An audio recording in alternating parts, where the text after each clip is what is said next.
Welcome to the CEC report for the 29th of March 2019. I'm Elisa Barwick. Joining me today is CEC Research Director Robert Barwick. Welcome to the show. Thanks, Elisa. And on today's show, housing bust debate. Don't tell the passengers the Titanic is sinking. And secondly, Mueller investigation confirms no Trump-Russia collusion. So firstly, housing bust debate. Don't tell the passengers the Titanic is sinking. Whatever you do. That's the theme. Because if you don't tell them, it might actually stay afloat, apparently. Well, that's what they hope, and that's the theme of, that's the theme we've put to a debate that occurred on Monday night on Money Talks on the Your Money channel. This is a show run by an economist by the name of Peter Switzer. He had on his show John Adams, the economist and former coalition advisor, and economist and a journalist for Australian Financial Review, Christopher Joy. So that was very interesting. We're going to come back to that in a moment, but just to set the stage, internationally, various experts, media commentators continue to talk about the impact of an Australian housing bubble collapse internationally. So obviously it is considered something of great significance. A couple of reports. Moody's rating agencies last week had a report that the delinquency rates of bundled up mortgages, which are known as mortgage-backed securities, has increased slightly. So the delinquencies are on the increase. It was a very slight rise so far. Well, first of all, the amount of delinquencies is 50% greater than Christopher Joy acknowledged in the debate. We'll talk about in a minute. So they are people assume they're sort of lower than they are. Australia, it's also unusual, Elisa, because Australia notoriously has very low delinquencies because we have these full recourse mortgages, right? People will go without food to pay their mortgage because if you default on your mortgage in Australia, you don't get out of the debt. The bank can pursue you after, beyond the grave, right? So it's when you see these movements in delinquency rates, they are actually quite significant, and the issue is the direction it's going up. Yeah, and Moody's cited concerns about the high debt levels in Australia and the conversion of interest-only loans to interest plus principal. Another report this week was this one. Well, this is going to come up in the debate. We'll deal with this issue directly because it's the main jarring claim made in the debate about why there won't be a crash, which is that the serviceability of mortgages, Australians are finding it easy to pay their mortgage. And the real world says, these figures that you've just cited show that's not true. Yep. And this is another report this week, again showing that international perspective from the website Geopolitical Futures. So their warning they put out is Australia's real estate bubble about to burst? Do you look at, so we'll put this chart up there, foreign real estate investment in Australia. Look at the stratospheric rise from 2013 to 2016, right? That rise coincided with the massive increase in investor loans in Australia, right? Most of which were interest only. So there was a massive effort to push this bubble up in that period, and everything has dropped off. Investor loans have dropped off, interest only lending has dropped off, and the foreign investment coming into Australia has dropped off. Before we move off the chart, Elisa, let me point out the dark line is the Chinese component of foreign investment, and the other is the rest. It's another example of how exaggerated this Chinese thing is, right? That's a separate issue, I know, but I just wanted to point it out to people. We always get criticised for not falling for the lies about China, like everyone else is getting whipped up about China. China is not the issue for Australia, believe me. There's a lot of hype about it. That chart proves it as well. And in addition to that, our banks are extremely reliant upon foreign investment in all shapes for their capital on their books, to remain liquid and so forth. And of course, we've seen warnings reported on previous shows that JP Morgan Chase, for instance, has warned people to get out of Australian real estate, which will have an impact on our banks. That's true. That's exactly right. 40% of our bank's funding comes from overseas. So if the foreign international capital markets are getting nervous about Australia because of things like these residential mortgage-backed security delinquency rates, like you started with, right? They start affecting the ability of mortgage-backed securities to be repaid. And it's the foreign capital markets that are buying these things. Before you go on, I just wanted to give the figures for the interest-only loans. This is APRA's data. In March 2017, there was $32,365 million worth of interest-only lending approved that month. In September 2018, that had dropped to $14.5 billion, from nearly $32.5 billion to $14.5 billion. This is money. So another example, the sources of money that's been pushing the market up just isn't there anymore, which is why we had this debate. Yeah, and so on the debate, John Adams made the very important point that Australia has the biggest debt bubble in its 200-year history. Most of that debt is in housing, and when those house prices start to fall, the air comes out of the market. It has an economic impact, construction jobs, etc., and many other things, and that can lead to a banking crash. He cited parallels with Ireland. We'll show a couple of clips from this shortly. Joy, on the other hand, made some pretty wild claims. He said Australia has very little debt. Between 2008 and 2019, it increased from 60 billion to 600 billion. He didn't say those figures, but But he just wanted to downplay our government debt. Yeah, that is our actual government but debt. that Would surprise increase most people. is very significant. He said the size of the debt itself doesn't matter, just the serviceability, and because interest rates are low, it's all fine. And this is what he said: mortgage repayments as a share of income are actually quite low. You know, totally dismissing the fact that 1 million people are mortgage stressed. And then he made, a wild claim, basically that if none of the moving parts move, this machine will keep working, i.e. if the global economy keeps growing at the same rate, if the US and China reach a trade deal, if there's a benign Brexit which doesn't cause a financial crisis, if everything remains the same, we're all good, which it ain't going to happen in 1,000,000 years. Yep. And he ended by saying all bets are off if we go into a global recession. So this was his disclaimer. Then he said we're going to have a big problem, right? But then, of course, if something intervenes, he said the government and the Reserve Bank can come to the rescue with even zero or negative interest rates and or quantitative easing, money pumping. And we called that, we put out a press release on this, and our subhead was, don't worry, print money. So, and then he said later on that 1.5% interest rates isn't normal anyway, and he would hope they come up. We'll just play two clips quickly, Elisa. You've covered the actual content, but people can see this themselves. The first clip is Joy responding to Adams on this question of the serviceability. He starts off by claiming credit for how accurate their forecasting is. And I just want to make this point. This is a guy who started off his career at Goldman Sachs. He was an RBA economist. And so when he's claiming credit for their forecasting, what he's actually forecasting is not where the market's going. He's forecasting where the market's going based on the RBA and government intervention to make sure it goes that way. That's easy forecasting, in other words, right? So he says, we're right. The issue is not that he was right in those forecasts. The issue is, can those measures that he's describing there, will they even work now when you've got the debt so big? Anyway, have a quick look at this first clip.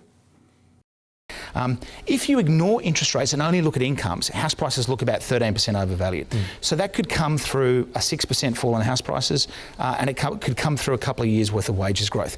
But I don't think there's any compelling case at all that there's going to be this cataclysmic 40 to 80% drawdown in house prices. And unfortunately for John, he will be proven relentlessly wrong, like the other experts. Okay, John, this is your turn to come back now. Well, hang on. So I just want you, Chris, on the record.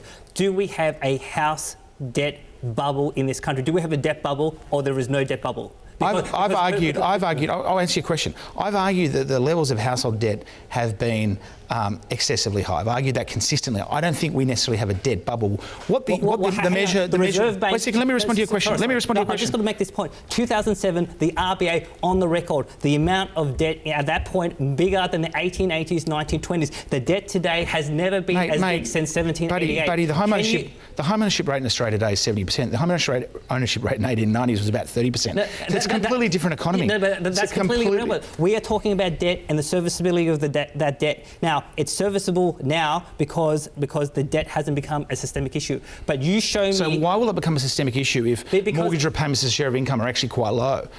So you've got no causal arguments as to why there's a debt sustainability problem. Okay, well, let's just see. What we'll do is we'll go back after the break, come back after the break, and you will tackle the issue around debt serviceability, because that's where he's disagreeing with you. Sure. The debt level's there, but he's saying the ability for us to service the debt is a lot better than you, and we'll kick off on that after the break. And on this second clip, have a quick look at this. So Joy has spent the whole of the debate saying, no, there's nothing to worry about here, there's nothing to worry about here. And it appears Peter Switzer, the host, is suddenly thinking, well, maybe there's something there. And so he says to Joy, well, we asked Joy a key question, and this is the biggest concession Joy made in the debate. Is John going to be more right if we go into a serious recession? 100%. Okay, so that's going Otherwise, TKO. Yeah, so that's going to be a typical reason to worry if we head towards recession. 100%. All bets are off. If we go into a global recession, we're going to have a big problem. But the point is, we can pancake independent of the global shock. How? If credit growth for housing continues to fall and people panic and we see a rise in unemployment in construction, retail and in terms of real estate, that can be sufficient to lead to the mortgage default rates that... Can I say, just one quick one, 10 seconds. All these experts in search of a headline have said that we're going to have this huge credit crunch. Year-on-year credit growth, housing credit growth is actually positive 5%. We haven't had the credit crunch. It's decelerated dramatically. It's at historical low rates. I actually think the banks are going to start loosening credit. The RBA is encouraging them to do that. I think the banks are going to start dropping mortgage rates. Their funding costs are coming right down. The bank bill swap rate has dropped from 2.1% to 1.8%. Funding costs for the major banks have dropped from about 1.15% above bank bills to about 0.9% above bank bills. That will be passed on to consumers as they compete against non-banks. The non-banks are storming the trenches, and so I think we'll actually see an improvement in credit growth. Okay, guys, we are out of time. It's an exhilarating debate. It's going to be interesting to see who's right. Now, as I've said to you, I prefer him to be right because I don't want your scenario, John. Either do I. It's a particularly scary one. As Steve King used to say to me on my show, I used to say to him, I hope you're wrong, and Steve would often finish off by saying, yes, I hope I'm wrong as well. So let's hope you're wrong. That's a huge concession that he's made, which is basically saying the rest of the discussion was academic in my view, because he's admitted, look, unlike last time, we're not going to survive a global recession. But you see John's clarity there, John Adams' clarity. A housing bubble crash here can actually cause our own crash independent of a global recession. And as we said last week, that's capable potentially of triggering a global crash itself. And John and other people that speak in that manner are constantly warned, don't talk down the market. Don't tell the passengers on the Titanic it's sinking. Now, if we want to save ourselves, we have to put that message out and the solution. So we'll come back to talk about it more in just a moment.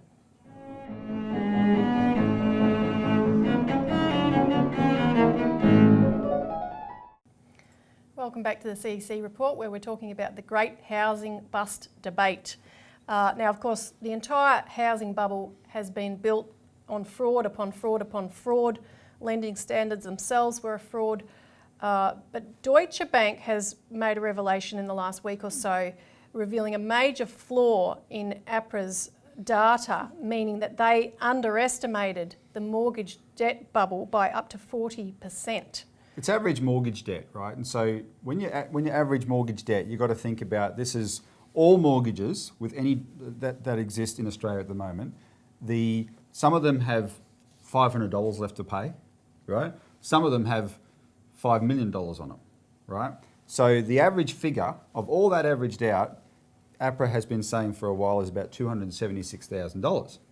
And these Deutsche Bank analysts have just looked at this and they noticed that in the last decade or so, since 2007, the number of the population of Australia has increased by 18%, but the number of mortgages increased by 75%.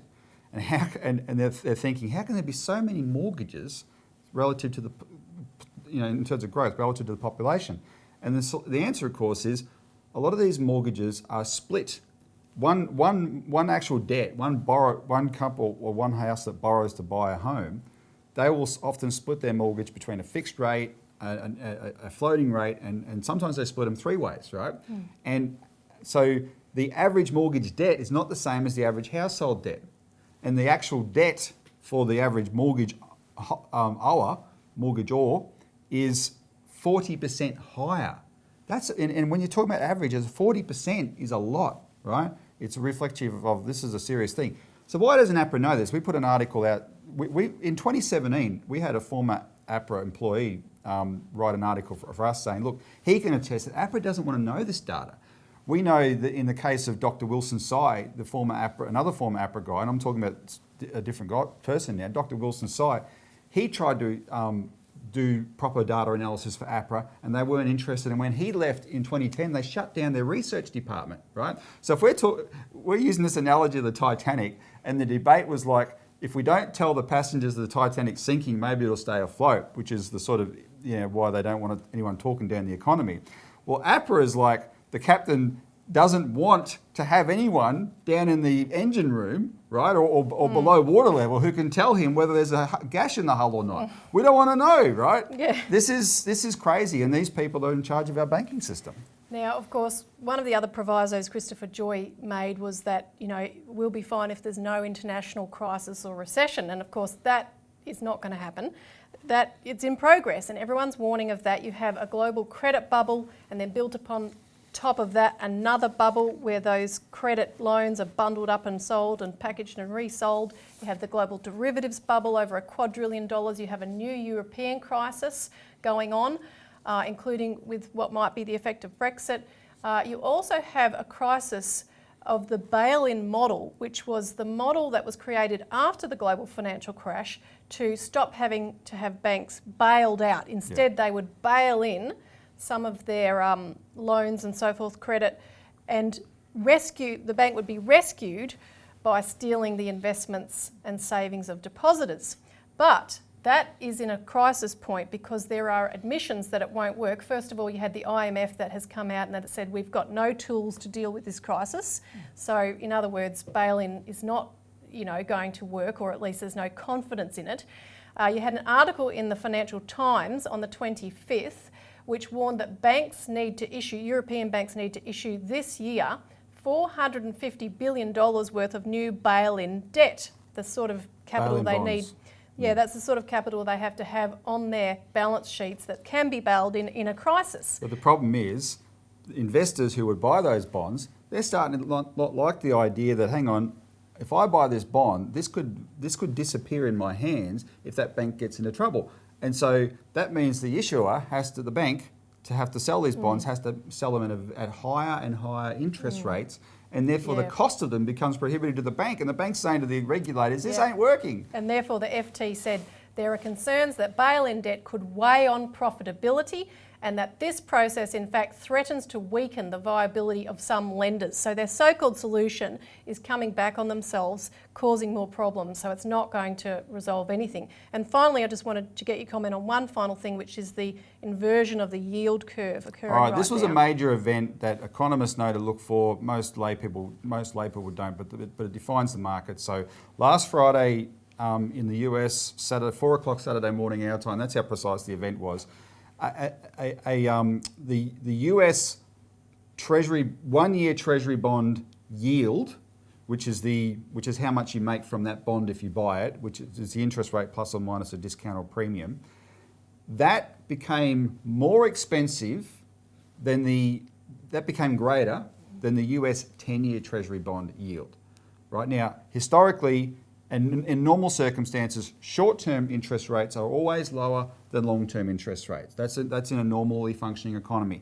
When this inverts, and it's those two, there's lots of different minor inversions take place, but when it's the 1-year and the 10-year invert, 9 out of 10 times since 1965, it's been the signal of a recession coming, right? And this was a major event. That happened on Friday. So Christopher Joy better not put any bets on his predictions, I think. Now, we'll be right back in a moment to discuss the results of the Mueller investigation in the United States.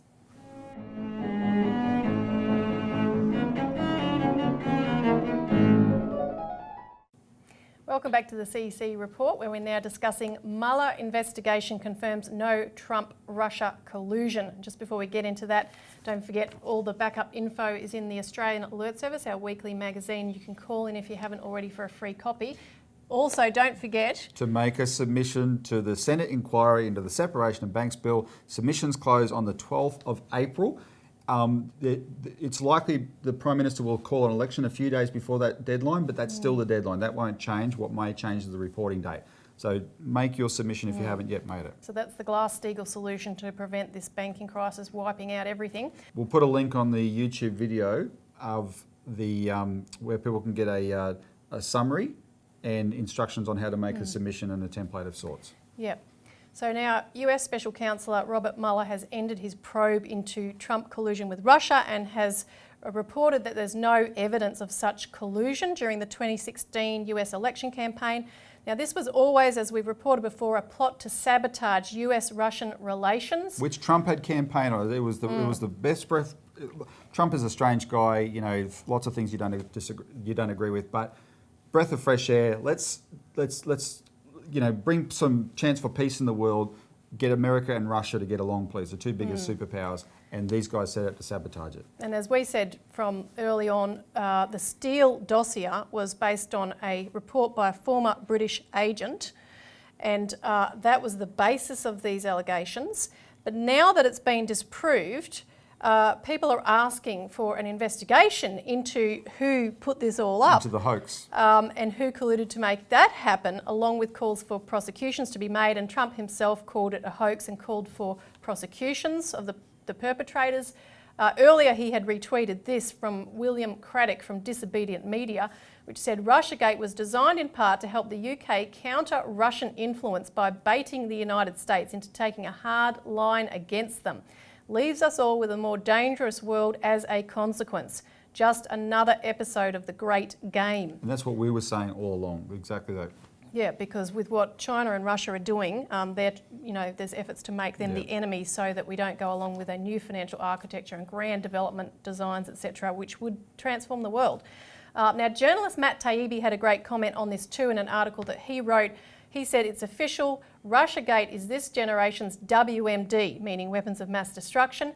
The Iraq war faceplant, he said, damaged the reputation of the press. Russiagate just destroyed it. The thing people need to consider when they're looking at this whole story is what might have happened in the last 2 years if Trump hadn't have had this hanging over his head, right? Because he had come to power saying, I'm going to improve relations with Russia, the two biggest nuclear superpowers, that their enmity puts the world in danger. And there's some hotspots like Syria.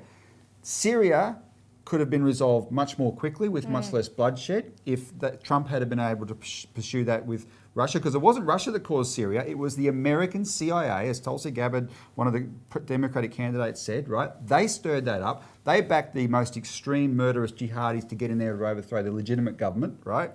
Trump knew that. He admitted himself, but he wasn't allowed to pursue that.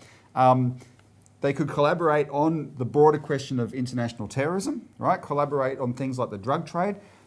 Trump may right now not be getting sucked in by these neocons in his administration into this Venezuela thing. Right now, he is, even though he campaigned against regime change, he's being talked into committing regime change in Venezuela, which would just destroy that country, right? And with the behest of people like John Bolton, if he was, and the Russians have sent some forces there, right, to help support the Maduro government, and Trump just said in the White House the other day, Russia must get out. And if they were having a better relationship, they could resolve these things more peacefully. That's what was sabotaged, and let's hope that now that's the monkey off his back, he can go back to his original agenda and actually try and improve something for the sake of the whole world here. Well, yeah, because instead of having a collaboration between major powers like China, Russia and the United States, which could resolve any problem put in front of them, we have the greatest danger of nuclear World War III than we've had for a long time, and a Cold War. So get involved, contact us, find out more about all these things, because we have to be intervening as an effective citizenry and pushing our politicians to take action on these matters. So, and make a submission on the separation of banks bill. Thanks for tuning in. See you next week.